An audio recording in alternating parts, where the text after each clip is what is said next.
దేవుని పరిశుద్ధ నామమునకు మహిమ కలుగునుగాక. ప్రియులారా, ప్రభునామన మీ అందరికీ వందనాలు తెలియజేస్తున్నాను. దేవుని వాక్యాన్ని ధ్యానిందాము.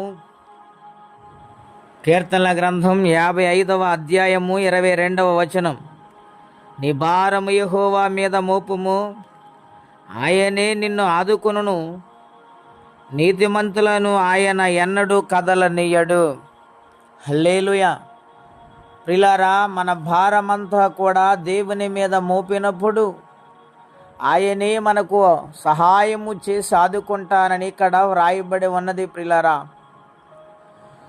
ఒక కుటుంబం గురించి నేను చెప్పాలని ఆశపడుతూ ఉన్నాను. ఆర్థికంగా నలిగిపోతూ ఉన్నారు. యజమానుడు లేడు. యజమానురాలు తన బిడ్డలు ప్రార్థనలో ఉండి కన్నీరు కారుస్తూ ఉండగా ఒక ఆలోచన వారికి వచ్చింది. ఏమిటనంటే, ఒక కిరాణా షాపు దగ్గరకు వెళ్ళి,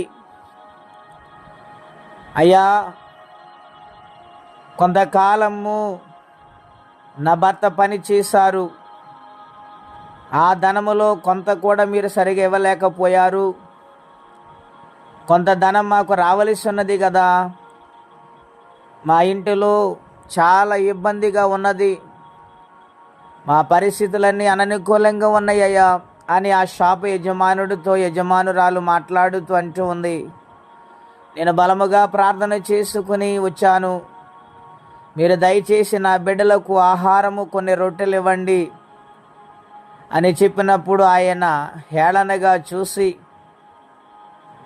నీవు ప్రార్థన చేశానంటున్నావు కదా, నీ కుటుంబ ఆర్థిక సమస్యలను బట్టి దేవుడే నీకు సహాయం చేస్తాడని అంటున్నావు కదా, మరి ఆ దేవుడు నీకు సహాయం చేస్తాడా అని అడిగినప్పుడు ఆ అమాయకురాలు ఎంతో వేదనతో బాధతో చెబుతూ ఉన్నది, దేవుడు నిత్యముగా సహాయము చేసే దేవుడు, మేము నమ్ముకున్న దేవుడు గొప్ప దేవుడు అని ఆ యొక్క షాపు యజమానుడికి చెప్పినప్పుడు, అలాగునైతే నేను పేపర్ ఇస్తాను, నువ్వు ప్రార్థన ఏ విధముగా చేశావో రాయి, ఆ పేపరు ఎంత బరువుగుందో అన్ని రొట్టెలు నీకు ఇస్తానని చెప్పినప్పుడు ఆమె అమాయకంగా ఏదైతే ప్రార్థన చేసిందో అది రాసి ఆ యొక్క తక్కెటలో పెట్టినప్పుడు యజమానుడు ఒక రొట్టెనేసాడంటండి.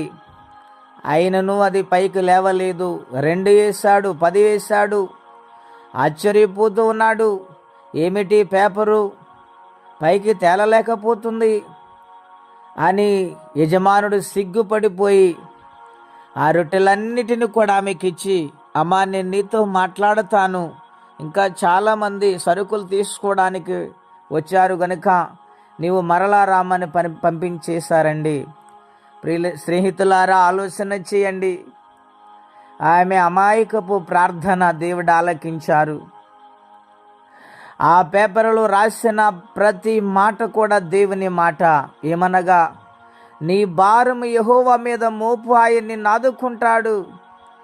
ప్రియులారా, ఏ కష్టములో ఉన్నారు, ఏ సమస్యలు మిమ్మల్ని వెంటాడుతూ ఉన్నాయో, దీర్ఘకాలము నుండి ఏ కొరత మిమ్మల్ని కలచివేస్తుందో, ఈ యొక్క ఉదయకాల సమయంలో బహుబలముగా దేవుని సన్నిధిలో హృదయపూర్వకముగా నీ భారము దేవుని మీద వేయగలిగితే ఆయన సహాయము చేస్తాడు. ధైర్యముతో ఉండండి, విశ్వాసముతో నిలబడండి, దేవుని కార్యాలు చూస్తారు. ఆమెను ఆ ఇంటి వారి పిల్లలు సమృద్ధిగా భోజనము చేశారు. ప్రార్థన పరిస్థితులు మారుస్తుందండి.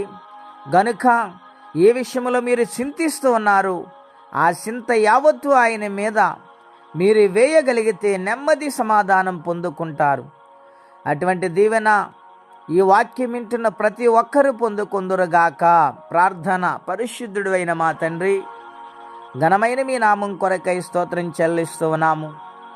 ఎంత ఆశ్చర్యము నాయన, భారమంతా మీ మీద వేసినప్పుడు మాకు నెమ్మది కలగ చేసి మాకు సమృద్ధైన ఆహారమునిచ్చి కాపాడుతానని వాగ్దానము చేస్తూ ఉన్నాము.